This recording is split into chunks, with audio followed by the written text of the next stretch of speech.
So in my group we're interested in trying to track drugs, where they come from, and particularly looking at the presence of drugs in schools.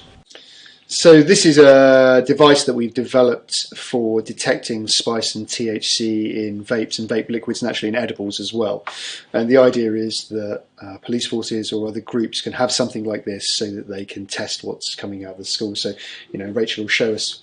We know this is one of our spice liquids, for example. It's that unlabelled, unbranded bottle, which is so almost always spice. And we can just squirt a little bit of that material onto a little paper disc here. And what it's going to do is we kind of spread it out on that paper disc a little bit, and then it shines a bright ultraviolet light on the sample, and what we're looking for is what's called the fluorescence of the drug that we then detect. So it's going to go through a cycle of checking for spice and THC, and then even some other drugs that we kind of look for. So, you know, it takes like 10-30 seconds depending. So that bright red light that's come up there, that's indicative of it being spice. If it was THC, it would go purple, and then we have other colours for other drugs.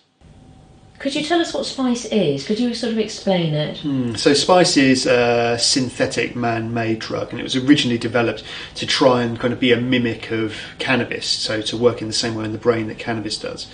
But quite quickly people realised that it carried a lot of risks with it, so it never really became a drug that we really use. And it's a drug that we'll now see is really commonly used in prisons and common with people who are homeless. So essentially people that are incredibly vulnerable. So it's cheap. And why is it so much more dangerous? What's so potent about it? Is it its strength? Yeah, so the way it acts in the brain is a much stronger effect than THC, the psychoactive component of cannabis, acts in a much stronger way. So it gives rise to symptoms that are much more aggressive. So psychosis and seizures, and it can cause cardiac arrest as well. So it's considered a really risky drug, but particularly it's incredibly addictive. So people who use heroin and use spice will say that spice withdrawal is like heroin withdrawal. And so it's an incredibly addictive drug, which kind of goes to make it ever more risky, particularly when we start talking about teenagers using it. So how can we protect, you know, if somebody is buying e-liquids online, what should they look out for? How can they tell that there's spice in that liquid? You know, on social media where you'll see this sold, it's always called a THC liquid.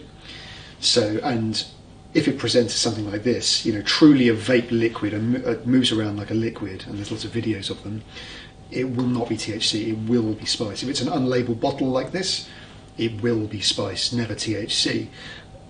Another indication, I think, is the price. You know, if it's maybe £10-20 for this 10 millilitre bottle, then it'll be spice. Whereas if it's THC, if that's what someone's seeking, then it's going to be much more like a thick oil or a brown, almost like a resin, right? But these kind of true THC pens might be something like £60. How could somebody tell if it's a THC vape? So if it's a THC vape, it will almost always actually be in a vape pen. So whereas our spice liquids are going to be usually in a bottle and it's truly a liquid, actually it's usually already in a pen, and it's going to be a thick oil or almost like a resin that just doesn't move when you turn it upside down. It's often in a branded pen, often with a cannabis symbol or some other allusion to cannabis on it. And the volume's really, really low, so they usually only hold about a milliliter, whereas if we took a pen designed for a liquid, a vape liquid, you know, it's designed for a couple of millilitres, so the volume's much lower. But also, you know, it'll smell strongly of cannabis. If you're familiar with that smell, it's another easy way to identify these.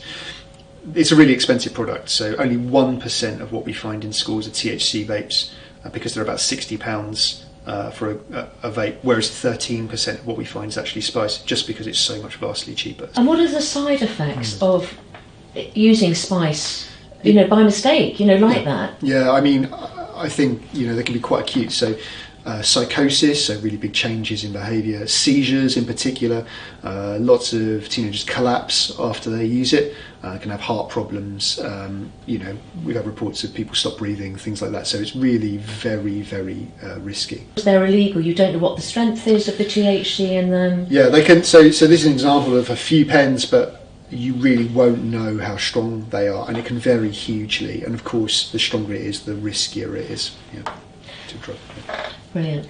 And can we talk a little bit about, I think quite a lot of people are confused now that disposable vapes are banned, what the new disposable pods look like, and therefore if somebody's using them, how they can maybe buy the refillable liquids more safely. Yeah, so this is an example of these kind of, if you like, devices that come to replace the true disposables. So here, this would have been what you would have bought and you just throw it in the bin, but now you buy essentially a battery and a set of different pods that you can put in there, right? So sometimes you can actually fill these up with your own liquid again, which is how the spice liquid would be used to fill it up. So the safest choice, if somebody is vaping, that they buy their e-liquid or anything refillable in as bigger or safer shop as they possibly can. If you can, but of course they technically shouldn't be serving you because it's still illegal to purchase. For if somebody's under the age of 18. That's right, yeah. Absolutely. Yeah. So in terms of, we know that a lot of vapes are given to teenagers and shared. So we would like to sort of say that we want teenagers to think almost that sharing a vape is a little bit like drink spiking, that you can never know what you're being offered. So what sort of tips do you think we could give? I think that's exactly right. We'll see lots of cases where somebody will offer someone a vape, say, try this, you'll like it, and it's actually spice, and then they collapse. I hear that story a lot. So peer-to-peer dealing is actually quite common for spice. We've certainly seen examples of some vapes where it's a system where you can change the chamber that it vapes. The twister vapes. Yeah, but one side's been normal and one side's been spice. And you really worry about that in terms of using that to spike someone, because the worry you have is because it makes you, kind of not in your body and can make you collapse, you're really, really vulnerable at that point.